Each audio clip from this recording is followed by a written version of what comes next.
안녕하세요. 국립현대미술관 학예연구사 한누리입니다. 한 인공지능 전문가가 앞으로 인공지능이 인간의 능력을 뛰어넘어 인류를 지배하게 될 확률이 50%라고 설명한 적이 있습니다. 이 50%의 수치는 인공지능이 가져올 미래의 위험성을 경고하기 위함이었지만 동시에 그러한 일이 발생하지 않을 확률 또한 의미하기도 합니다. 이처럼 전시 예측 불가능한 세계는 인공지능으로 예측이 가능하면서도 동시에 예측 불가능한 오늘날의 세계에 대한 이야기를 전하고자 합니다. 전시의 영문 제목인 What an Artificial World는 이러한 세계에 대한 놀라움과 질문을 담고자 했습니다. 이 전시의 제목의 의미를 생각해 보시면서 저와 전시의 주요 작품들을 감상해 보시겠습니다. 2024년 4월 26일부터 8월 25일까지 개최하는 기획전 예측 불가능한 세계는 오늘날 사회와 문화에 영향을 미치는 인공지능 기술을 조망하고 기술과 인간의 공생 가능성을 살펴보고자 기획되었습니다. 인공지능은 인간의 지능, 즉 학습과 인지, 그리고 추론 능력을 구현하고자 1950년대부터 개발되어 온 기술입니다. 특정 목적에 맞게 인간 지능과 유사한 기능을 수행했던 인공지능은 최근 생성이라는 기능이 더해지면서 이제 인간의 이해 범주를 넘어 기술이 아닌 하나의 세계가 되어가고 있습니다. 전시 예측 불가능한 세계는 이러한 인공지능의 행보를 추적하며 인공지능이 구축해가는 인공적 세계의 모습을 펼쳐 보이고자 합니다. 이번 전시는 8팀의 작가의 예술 작품을 통해 인공지능 시대에 대한 단상을 공유합니다. 각 작가와 작품은 개별의 키워드를 가지는데요. 8가지의 키워드는 서로 연결과 반대의 의미를 지니며 유기적인 형태로 연동됩니다. 키워드를 중심으로 전시는 크게 4개의 섹션으로 나눕니다.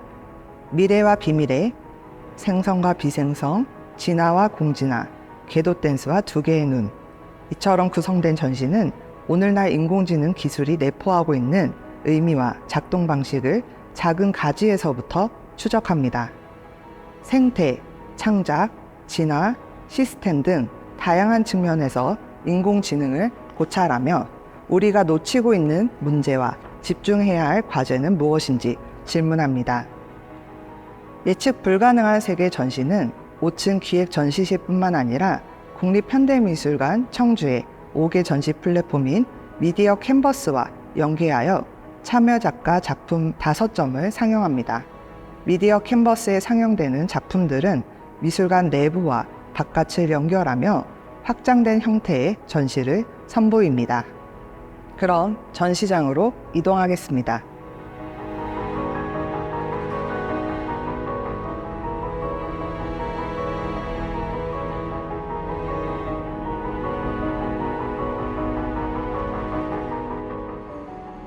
미래라는 시제는 그것의 불확실성으로 인해 기대와 두려움의 감정을 갖게 합니다. 예측 선상에서 유유히 비껴나갈 미래는 그럼에도 반드시 다가올 시간을 의미하는데요.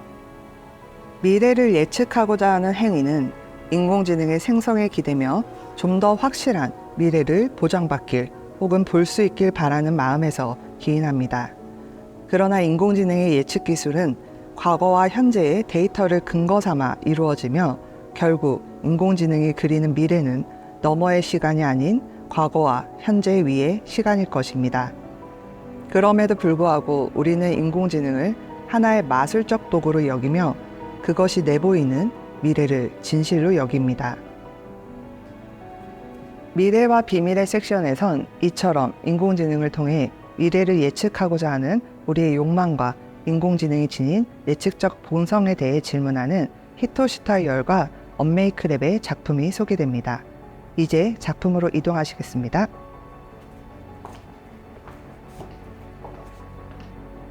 히토시 타이얼의 작품 이것은 미래다는 같은 제목의 단채널 영상과 파워플랜트 제목의 비디오 설치로 구성된 작품입니다. 16분 영상의 이것은 미래다는 쿠르드족 여인 헤자의 이야기를 담고 있습니다. Will fascism return? 영상의 해자와 함께 등장하는 또 하나의 목소리가 있는데 이는 신경 네트워크입니다. 이 신경 네트워크, 즉 신경망은 자신에 대해 미래를 볼 수 있는 존재로 소개합니다. 히토슈타이얼은 두 목소리가 들려주는 이야기를 통해 인공지능의 예측성과 미래에 관해 낙관적으로 얘기하는 듯 하지만 미래만을 예측하고 현실을 인지하지 못하는 인공지능의 우둔함에 대해 비판합니다. 그리고 미래를 예측하는 것이 지금 여기에 어떤 의미를 지니는지 질문합니다. 다음 작품으로 이동하겠습니다. 언메이크랩은 인공지능으로 예측되는 미래를 비미래와 같은 특이 시제로 풀이하여 설명합니다. 작가는 단채널 영상작품 비미래를 위한 생태학을 중심으로 비미래를 위한 신탁과 가정동물 신드롬을 이번 전시에 선보입니다.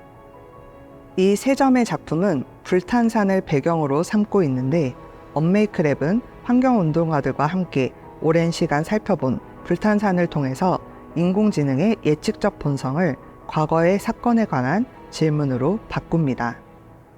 비미래를 위한 생태학은 언메이크랩이 목도한 불탄산을 배경으로 암흑경에 관한 우화, 재난과 관련된 데이터셋을 만드는 인간의 모습, 멸종위기의 동물을 기록하고자 설치한 트레이캠, 그리고 시간이 지워진 표상으로서의 박제동물 등을 엮으며 인간 중심주의적으로 변모되어가는 생태를 설명합니다. 가정동물 신드롬은 인공지능의 생성신경망을 통해 추출된 동물의 이미지를 담고 있습니다. 익숙한 듯 낯선 동물의 모습은 자세히 보면 종과 상관없이 인간에게 가장 친숙한 반려동물의 눈을 가지고 있습니다.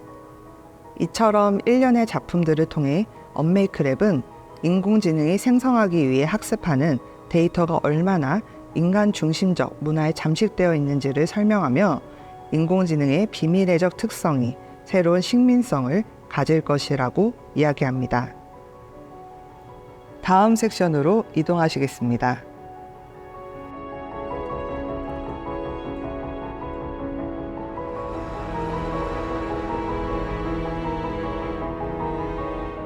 생성형 인공지능의 등장으로 인공지능은 확률 기반의 예측성을 넘어 창의성을 지닌 기술로 여겨지게 됩니다. 인공지능이 그린 초상화가 한 경매에서 5억 원에 낙찰되고 생성형 인공지능 프로그램으로 통해 제작된 작품이 한 공모전에서 1위를 차지하는 등 생성형 인공지능이 그린 결과물이 하나의 창작물로서 인정받게 되는 순간을 우리는 맞이하였습니다. 인간의 고유 영역이었던 창작이 인공지능의 전유물이 된 것입니다. 물론 생성형 인공지능에는 프롬프트라는 입력 장치가 있어 여기에 인간이 단어를 입력해야 하는 수고를 여전히 들여야 하지만 그 단어를 바탕으로 생성하는 것은 인공지능의 영역이 됩니다. 인공지능의 생성을 창작으로 보는 시선은 인간과 비인간을 구분하는 기존의 사고에서 벗어나게 합니다. 그러나 학습한 데이터를 바탕으로 이미지를 추출하거나 연장하는 것에 그치는 인공지능에 대해 창작이 가졌던 전위적인 힘을 기대할 수 있는가에 대해선 여전히 의문이 남아 있습니다. 왜냐하면 인공지능이 학습하는 데이터는 보편적 상에만 치중되어 있기 때문입니다. 두 번째 섹션 생성과 비생성에선 생성의 기능으로 창작의 역할을 부여받은 생성형 인공지능에 관한 시각을 다루며 생성의 의미를 제고하는 추수와 제이크 앨리스의 작품들을 선보입니다. 이제 작품을 보시겠습니다. 추수 작가는 달리의 에이미 시리즈 9점과 임산부 에이미 1점의 영상을 선보입니다. 이 작품들은 생성의 키워드로 제시되었습니다. 달리의 에이미 연작은 생성 혹은 창작을 두고 인간과 인공지능이 벌이는 경쟁의 관계를 가시화합니다. 작가가 에이미란 캐릭터를 만들면서 고민했던 특징과 키워드를 생성형 인공지능 프로그램인 달리2에 입력하게 됩니다. 생성형 인공지능 프로그램 달리2는 추수가 입력한 에이미의 특징을 경유하며 새로운 에이미의 모습을 제시합니다. 달리의 에이미는 추수 작가가 창조해낸 에이미를 능가하기도 더 에이미스러운 모습을 가지고 있습니다. 작품 달리의 에이미는 예술가의 관습적인 손에서 벗어난 새로운 유형의 예술을 선보입니다. 에이미가 쏟아내는 발광의 눈물은 인공지능으로 인한 해방과 상실의 의미를 모두 담아내고 있습니다. 달리의 에이미와 함께 이번 전시에 새롭게 선보인 단채널 영상작품 임산부 에이미는 인간의 임신을 통해 기술의 의미를 다시 되짚는 작품입니다. 생성형 인공지능을 통해 창작은 더 이상 인간의 고유 영역이 아님을 인정해야 했습니다. 그러나 기계 혹은 기술이 넘볼 수 없는 생명체의 생성, 즉 임신은 여전히 인간의 고유성을 유지하게 합니다. 추수 작가는 이를 기술의 역사 안에서 재조명합니다. 작가의 언급에 따르면 무언가를 담거나 때로는 비어있는 그 자체로 기능이자 기술로 비유될 수 있는 임신은 기술의 역사와 철학에서 간과되어 왔습니다. 인간의 필수적인 기술로서 임신을 바라보는 추수의 관점은 기술에 관한 편향적인 서술과 사고를 전복하며 인공지능과 맞물려 재조정되는 기술 역사의 새로운 제안을 제시합니다. 이처럼 추수는 달리의 에이미와 임산부 에이미를 통해 우리로 하여금 기술의 진정한 가치와 의미에 대해 생각하게 합니다. 그럼 다음 작품으로 이동하겠습니다.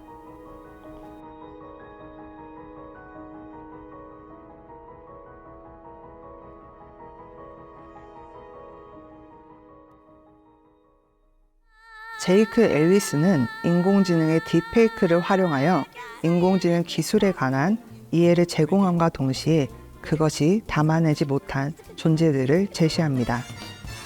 2019년부터 현재까지 진행되고 있는 앨리스의 지지 프로젝트는 드래그 퍼포먼스를 딥페이크한 작업입니다. 지지 프로젝트 중 하나인 작품 더 지지쇼는 제이크 앨리스가 만든 디지털 앱으로 관람객이 이 앱에 접속하여 음악과 드래그킹 캐릭터를 설정할 수 있습니다. 음악에 맞춰 공연을 펼치는 드래그킹의 모습은 사용자의 선택에 따라 언제든 모습을 바꿀 수 있습니다.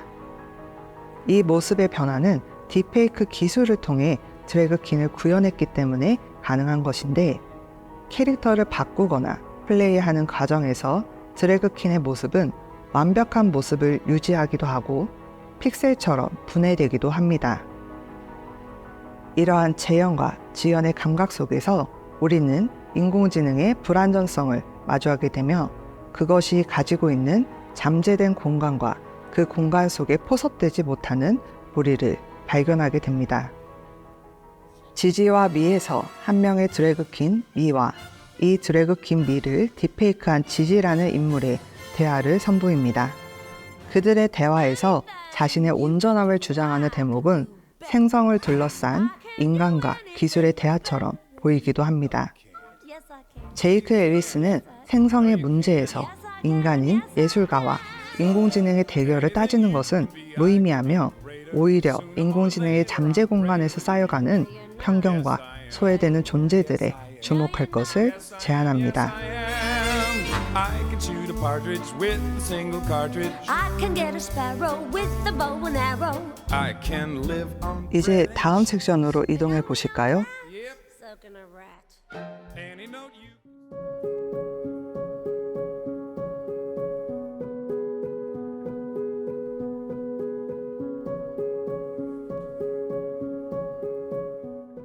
사이버네틱스부터 포스트 휴머니즘까지 인간과 기계에 관한 새로운 시각과 개념화를 모색하는 움직임이 오늘날까지 진행되고 있습니다. 이러한 논의 과정에서 인간과 비인간, 즉 인간과 기계 혹은 기술의 공존은 더 이상 외면할 수 없는 과제가 되었습니다. 이제 인간과 비인간은 지배와 피지배와 같은 수직적 관계가 아닌 수평선상에 놓인 관계로 변화되었습니다. 이러한 관계의 재편은 오늘날 시대가 요구하는 새로운 진화의 모습일 것입니다.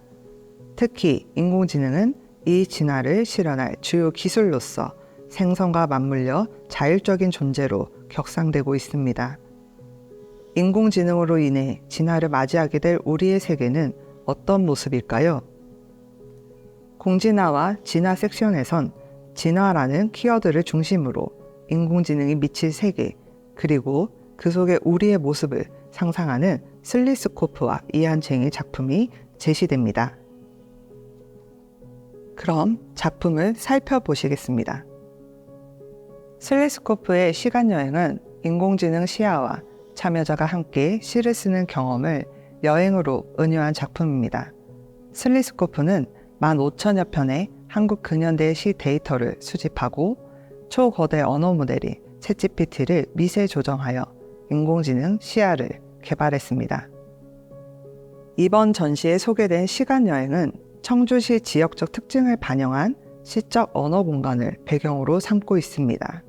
슬리스코프는 시적 언어 공간 위에 청주 지역의 지도를 겹쳐 물리적 구획의 공간을 넘어 가상과 현실, 인공지능과 인간을 매개하는 공간을 만듭니다. 슬리스코프의 시간여행은 화면에 보이는 것과 같이 QR코드에 접속하면 미술관의 전시장뿐만 아니라 웹페이지에 접속한 누구든 이 여행에 참여할 수 있습니다.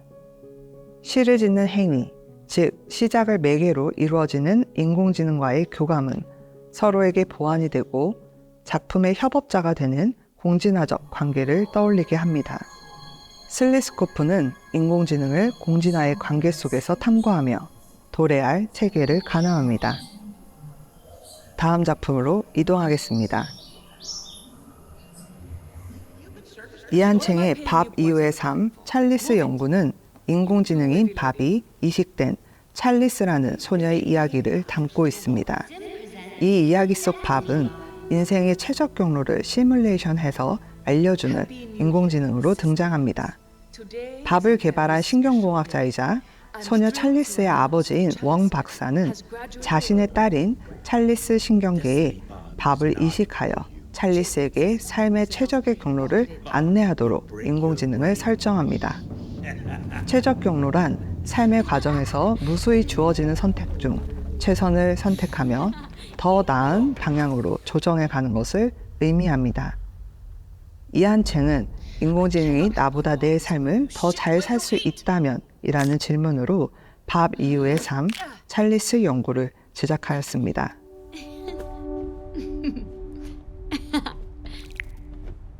If the chalice study is done, does that mean I'm done being your daughter? 인공지능은 인간의 복잡한 의식을 탐구하기 위해 만들어진 기술입니다. 이러한 인공지능이 인간의 의식보다 최적 경로를 설정하고 효율적인 선택을 제시한다면 그것은 진화한 형태일까요? 이한챙은 찰리스의 이야기와 삶을 통해 더 나은 삶에 대해 질문합니다. 이제 마지막 섹션으로 이동하겠습니다. I wanna step on more bugs.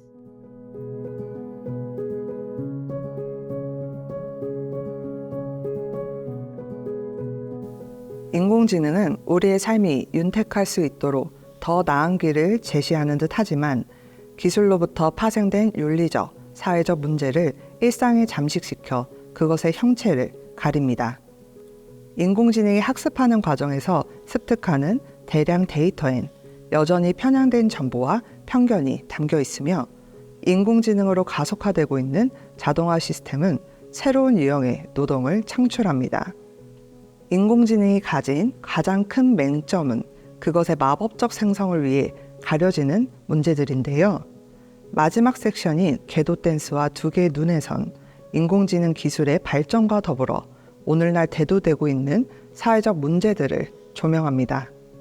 김하영과 트레버 페글렌은 인공지능에 의해 통제받는 노동자, 기계의 눈으로 데이터화된 우리의 모습 등을 가시화하며 궤도 속에 감긴 우리의 눈을 뜨게 합니다. 이제 작품을 살펴보실까요? 김하영의 딜리버리 댄서의 군은 가상의 서울을 배경으로 배달을 수행하는 여성 라이더 에른스트 모의 이야기를 담고 있습니다. 짧은 시간 내 배달을 완료해야 하는 에른스트 모는 또 다른 가능 세계에서 온 자신과 닮은 앤 스톰을 마주하게 됩니다. 김하영 작가는 이 두 인물을 통해 공존 불가능한 사태들과 그 속의 다면적 관계를 선보입니다. 이러한 에른스트 모와 앤 스톰의 만남, 그리고 그 만남 속에서 펼쳐지는 상황들은 인공지능 시대 속 인간과 기술의 모습을 떠올리게 합니다. 팬데믹이 창궐하던 2021년에서 2022년 사이에 제작된 딜리버리 댄서의 군은 당시 폭발적으로 성장한 배달 플랫폼의 노동자에 관한 이야기도 담고 있습니다. 배달에 최적화된 동선과 움직임을 설정하기 위해 라이더들에게 가하는 알고리즘은 그 목적에 맞게 효율적으로 작동하지만 노동자의 신체와 시간을 가속주의에 입각하여 통제하는 문제점을 보이기도 합니다. 이 작품 속에서 끝없이 달려야만 하는 라이더의 모습은 인공지능 시대 속 안 보이는 노동을 수행하는 우리의 모습을 대변합니다. 다음 작품으로 이동하겠습니다. 트레버 페글렌의 이미지 연산작품 10번은 두 개의 눈이라는 키워드로 이번 전시에 선보입니다. 이미지 연산작품 10번은 단채널 영상으로 컴퓨터 시각부터 기계학습 등 다양한 형태의 자동화된 시각체계를 시각화한 작품입니다. 영상은 현악 4중주의 녹음 현장을 보여주고 있는데요. 4명의 연주자는 드뷔시의 곡을 연주하고 있습니다. 영상이 전개될수록 연주자들의 얼굴엔 알 수 없는 레이블과 그래픽이 덧입혀집니다. 카메라의 시선은 점점 보이는 것을 해석하는 일련의 컴퓨터 시각체계로 변해갑니다. 자율주행차, 드론 등에 사용되는 알고리즘과 인물의 나이, 성별, 감정 상태를 추정하는 인공지능 알고리즘의 시각이 영상 속 연주자들의 모습들을 해체합니다. 트레버 페글렌은 이미지 연산작품 10번을 통해 오늘날 기술은 더 이상 중립적이지 않으며 정치적 사용에 따라 기술의 보는 혹은 보이는 방식이 결정된다고 지적합니다.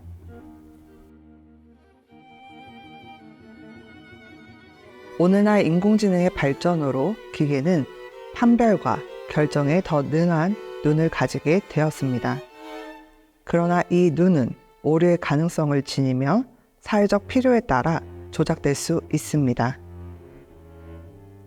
작품 속 인간과 기계의 눈, 그것들의 위태로운 공존 가운데 작가는 우리의 눈은 어디를 바라보고 있는지 질문합니다.